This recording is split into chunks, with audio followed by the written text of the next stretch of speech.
আল্লাহ রাব্বুল আলামিন সৃষ্টি করলেন এই যে সাত জমিন। কোরআন শরীফের এক জায়গায় আছে সাত জমিন, ওমিনাল আরদি মিসলাহুন্না। সাত জমিন সৃষ্টি করলেন আল্লাহ রাব্বুল আলামিন, আর সাত আকাশ সৃষ্টি করলেন। তারপরে দুই দল হয়ে গেল না, সাত জমিন এক দল আর সাত আকাশ এক দল। দুইজনকে আল্লাহ বললেন যে তোমরা এখন আমার শাসনের আওতায়, শাসনের অধীনে আসো, আমার শাসনের আওতায় আসো। কোরআন শরীফের আয়াতে এতে তোমরা দুইজন আসো আন্ডার মাই কন্ট্রোল, আন্ডার মাই উইশ, আমার ইচ্ছা ও সংকল্পের অধীনে আসো। কয়লাতা, তখন এই সাত আকাশ আর সাত জমিন তারা বলল যে আতাইনা তাইয়িন, আমরা অনেক আনন্দের সঙ্গে নিজেরাই সম্মানিত হতে পারবো। এই আনন্দের সঙ্গে আপনার শাসন, আপনার ইচ্ছা, আপনার পরিকল্পনার আমরা অধীন হয়ে গেলাম।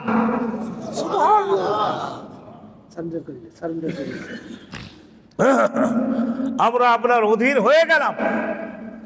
এই আলোচনাটা কোরআন শরীফের হামিম সাজদা, হামিম সাজদাও বলা যায়, সেজদাও বলা যায়, ফাতা দিয়ে বা কাসরা দিয়েও বলা যায়। 24 পারায় ওই আলোচনাটা তৌরাত কিতাবেও আছে, মুসা নবীর তৌরাত কিতাবেও আছে, ঈসা নবীর ইনজিল কিতাবেও আছে। এই আলোচনাটা এখানে একটা বিরাট আলোচনা। তো হযরতে মুসা পয়গম্বর তৌরাত কিতাবে ওই আলোচনাটা শুনবার পরে উনি তো কালিমুল্লাহ উপাধি পাইছেন। আল্লাহ তাআলার কাছে একবার ওনার আগ্রহ হলো জিজ্ঞাসা করতে যে আল্লাহ রাব্বুল আলামিন, আপনি তো বললেন যে তাও আন আও কারহান, শাস্তির ভয়ে, অনিচ্ছায় শাস্তির ভয়ে আমার অধীন হও, অথবা পুরস্কারের আশায় আনন্দের সঙ্গে আমার অধীন হও। আপনি তো সাতটা আকাশ সাতটা পৃথিবীকে বললেন। এখান থেকে আমার একটু জানতে আগ্রহ হয় যে ওই সাতটা আকাশ সাতটা পৃথিবী তারা তো বলল যে আনন্দের সঙ্গে আমরা আপনার শাসন এবং পরিকল্পনার অধীন আমরা হলাম, আনন্দের সঙ্গে।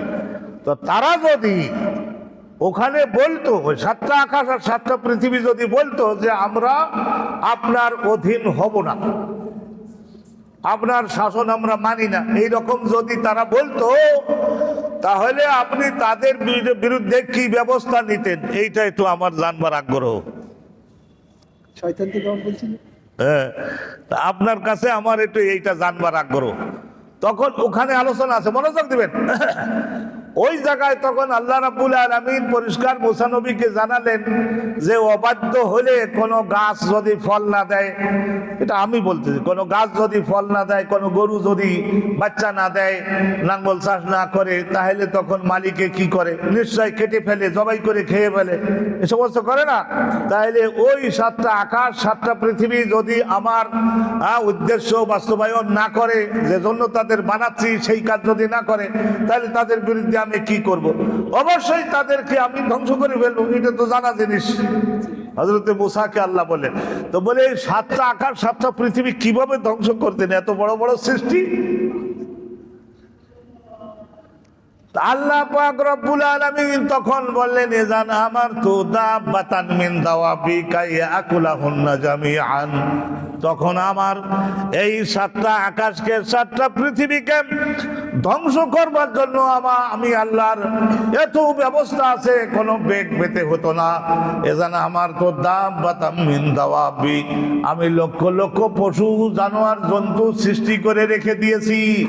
ওই পশুগুলির মধ্য থেকে কোনো একটা পশুকে ডাক দিয়ে আমি তারে বলতাম গায়ে আকুলা হুন্না জামিয়ান, যে সাতটা আকাশকে সাতটা পৃথিবীকে তুমি বোঝাবার জন্য এটা আমি বলি, ভাজি করা ছোলার মতো, সাতটা ভাজি করা ছোলা বাদামের মতো, আর এই সাতটা এই যে তেলে ভাজে যে সমস্ত ফুরুলি বলা হয়, এই পাউরুটি, এই এর মতোই খেয়ে ফেলো।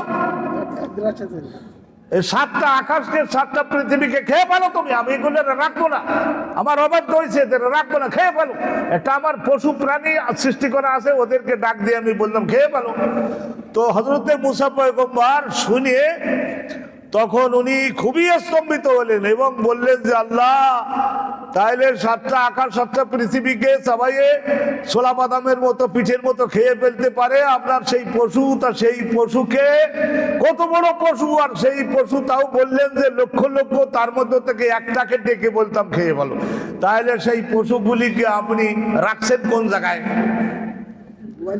তা আল্লাহ পাক রব্বুল আলামিন বললেন যে আমার হাজার হাজার চারণ ভূমি আছে, সেই চারণ ভূমির মধ্যে সেগুলিকে সৃষ্টি করে আমি সেখানে বিচরণ করবার জন্য আমি ব্যবস্থা করে রেখেছি। ওখান থেকে ডাক দিলেই তারা আমার কাছে এসে পড়বে এবং আমার এই 7টা আকাশ 7টা পৃথিবীকে খেয়ে ফেলতে পারে। সুবহানাল্লাহ, সুবহানাল্লাহ ওয়া বিহামদিহি।